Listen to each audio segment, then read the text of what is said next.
In this video, we'll be talking about hash functions. Now, why it's important for us to understand hash functions is because they're actually very used in the blockchain. And for us to understand how the blockchain works, which is the underlying technology underneath cryptocurrencies, we need to understand hash functions. So right now what we're doing is just laying out the groundwork for you to be able to understand the blockchain in a further lecture. Okay? So what are hash functions? Hash functions, the definition is a cryptographic hash function is something that takes an input. So it takes something. That input could be a message, like a string, a word, a number. It could be a file, a dictionary, any type of object. Okay? It has that input. And then it takes it, does some computation with it, and returns a fixed size alphanumeric string. Okay? Which this return value, we call it the hash, or sometimes we call it the digest. Now, hash functions are very easy to compute, meaning it doesn't matter how big your file or message is, it's going to be very easy to compute that hash function, that hash message in a way. Now, good hash functions have several properties. They are efficient to compute, right? So you can give them a big file, a small file, an extremely large file, and it's very efficient to compute, very quick, right? That's very important for a hash function because for the reason why we use them requires them to be quick. They are collision resistant, meaning that if you give two different files or messages to a function, the return values are going to be different. They're not going to be the same. Okay. They hide information about the input and they look random, right? So let's give an example of why we would use a hash function, right? And this is something, as a programmer, I used often. So imagine as a programmer, you have two dictionaries. So two dictionaries, or even if you're not a programmer, you have two dictionaries who have a lot of values. Okay, let's say they have apple, they have apple, they have cat, they have dog, and two, and they have a bunch of different other words in dictionary one. This is, let's call this dictionary one. And you have another dictionary or list. Let's say this is a list of items. Okay. And then you have another list 2, which has apple, cat, dog, but then it has 3. And then it has some other things. Let's say the other things are all the same. Now, usually if you want to compare these two lists to make sure they have the same items, what you would do is go through each item, say, okay, is this one the same as this one? Yes. This one, these two check out. Okay. Same thing. Cat, oh, same thing. Dog, same thing. 2, 3, not good. These lists are different. Now that's a problem because if you have big items, if you want to compare them to one another, it'll take a long time because you have to check each different value. Now, if instead of comparing the items, I compared the hash value of the items, would be way simpler. So let's say I have a hash function here, and the input for the hash function is this dictionary or this list, right? It could be anything.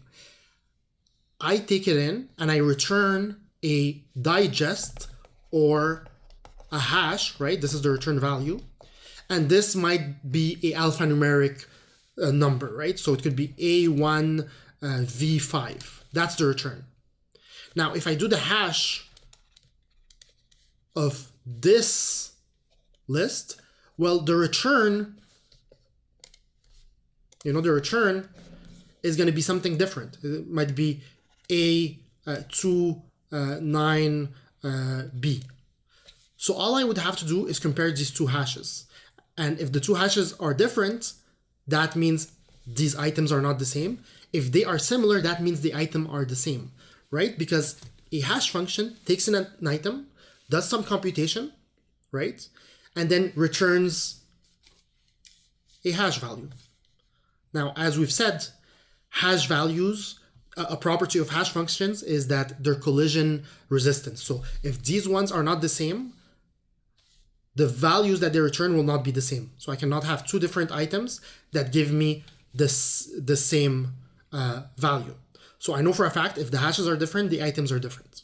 They're very fast to compute. So instead of looping and going through all the list, all I have to do is just calculate the hash. It takes nanoseconds to calculate, super quick, and then I can be able to compare them, right?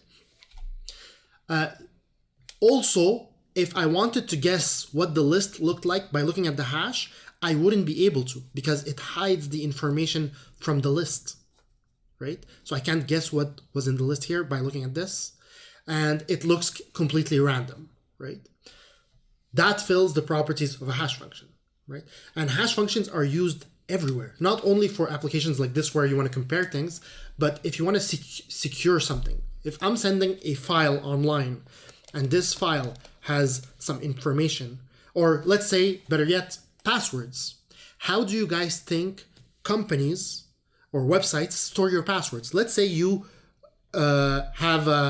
you go on Facebook and you type your password, and your password is, I don't know, your password is pass123, which is a really bad password. Don't ever have a password like this. That's your password. Okay, well, do you think that Facebook is gonna save your password in their database? No, absolutely not. Because if they get hacked, somebody's gonna get your password. So what Facebook does, or other websites, they're gonna do the hash of your password. And the hash of your password is gonna give, again, something completely random, right? And they're gonna save this in their database. Now, if Facebook gets hacked and somebody gets all the hashes, he can't reverse engineer to get your password. He can't do that because this looks random. He can't guess what happened, and he doesn't even know which hash function they used. Most of the time, you can know what hash functions they use, but the hash functions are so strong that even if you know, you cannot reverse engineer them. So he can't know that this is your password, and you as a user, you feel safe because you know that this platform does not have your password. It only has the hash of your password. So next time when you come in and you want to log in, let's say you put in the password pass124, well, that's going to give you, because here is 123, here is 124, that's going to give you a different hash, right? So then Facebook gets that hash, maybe it's going to be v982, and they're going to be like, is this the same hash? No, wrong password. Try again, right? Then if you put the right password in, which is pass123, they calculate the hash of that password, and that's gonna give the same thing here. Because if the same item will always give you the same return, right? So then they'll be like, oh, yeah, that's correct, right password, right? And then you can log in. So hash functions are used in multiple applications. To make it even clearer, let's create our own hash function, okay? Let's create our own hash function. Let's say we're gonna create a hash, and we'll call this hash function mtg hash, okay? Because every hash has its own name, right? Now, this function, it has to have an input, which is the message, right? Like we've said.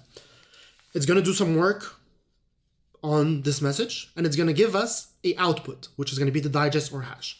Now, I just created some random work, and this work, what we're gonna do, step one, is we're gonna take every letter in our message or number, and we're gonna increment it by 1. So if we get an A, we'll convert it to a B. If we get a 1, we'll convert it to a 2.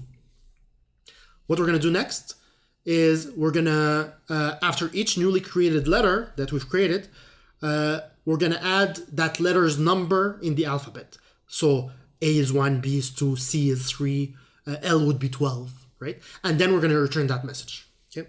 So let's see how that hash function looks like, and if that would be a good hash function, right? So we have the mtg hash, right? And let's give it a message. So let's have the first message be, let's say cat, okay? So if I give this function the word cat, what it's gonna do is first, it's gonna increment everything by 1, right? So C becomes D, A becomes B, right? And T will become U, right? Then, so that's step 1. Step 2, let's add the letter of each of these after them. So A, B, C, D. D would be 4, so we'll put D, and then after D, we'll put 4. B would be 2, so we'll put B2. And U would be 21, so we'll put 21 here. So this is the hash value would be D4B2U21. So if this was your password or your message that you wanted to return a hash, this would be the return value. Now, if you looked at this, you might not be able to predict that this came from the word cat. But then let's say you give it another message. You have another message, and this is message 2, and this here you say dog. Well, again, step 1, we take the message dog, we increment it. So D would be F, right? We'd have O, so that would be P, and we'd have G, which would be H, right? We increment everything by 1. Step 2, we add the letter. So F, the letter for F in the alphabet is D. Oh, sorry. So here should be D, E. So E comes after, let's erase this. So after D, there's E. It's not F. Apologies. E.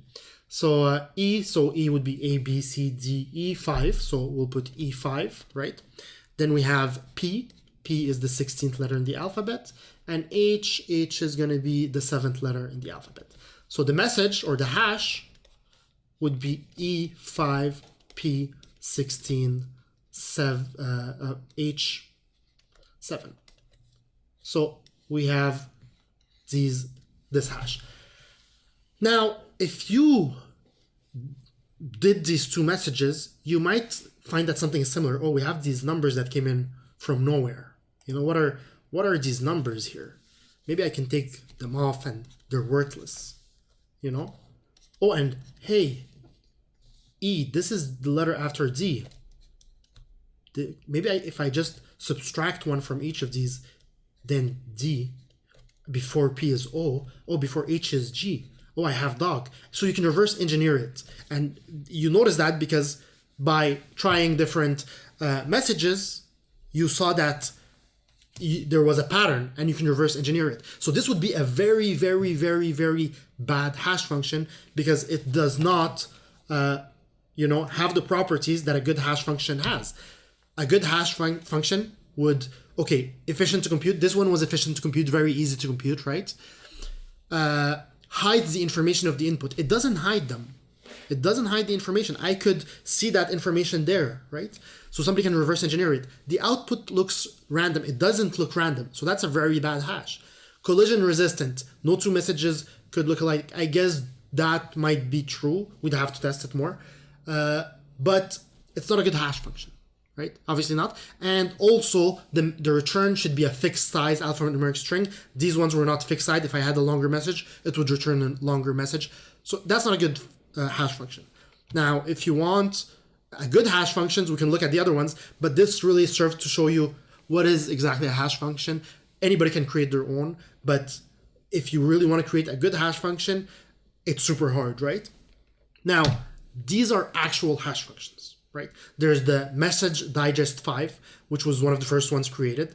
Then you had like the SHA secure hash algorithm, which is the most widely used hashing algorithm out there. SHA-1 was the first one that came out, then SHA-2, and all of these are like subsets of the SHA-2. So SHA-1 was super secure in the beginning. Governments used it. Everybody used it.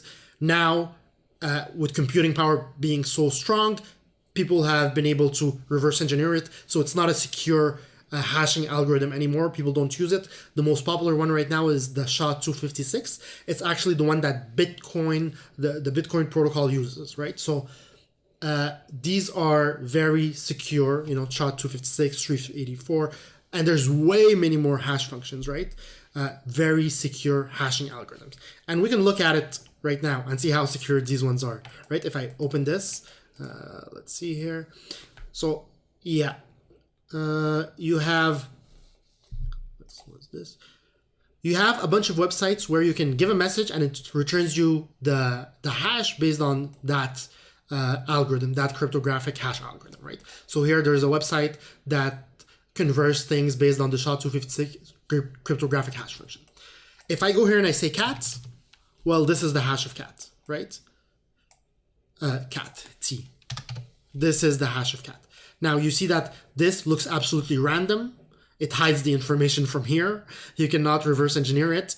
And if I had something else, like let's say dog, it would give me something completely different. So it's collision free and it's always a fixed size return, right? And I can write something here, and this is, let's say I write a long sentence like Montreal Trading Group is the best one, okay? For this message, okay, and let's actually input this in a Word document. Let's go here, and I'll go, apologies. Let's go in, or a text file, or Notepad. Let's go Notepad++. Here we go. Okay, so for this message, oops. So for this message, I have this hash, right? Now, imagine I change the message just by one letter. One letter. Instead of one, I'll put 2. Look at this. Just for a 1 letter change, right? Look at the new hash function.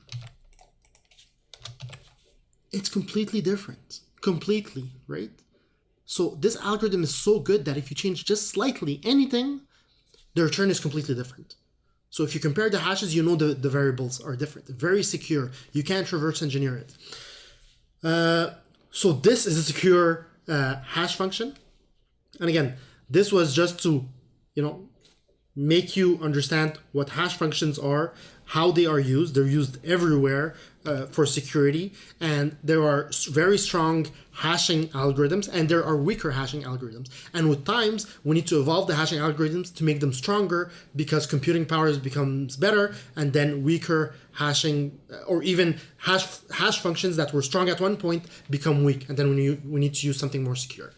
Now, once we get to the blockchain course, we're going to see how hash functions fit into the blockchain and how they make all the properties or protocols of the blockchain work in a way. So I'll see you guys in the next lecture.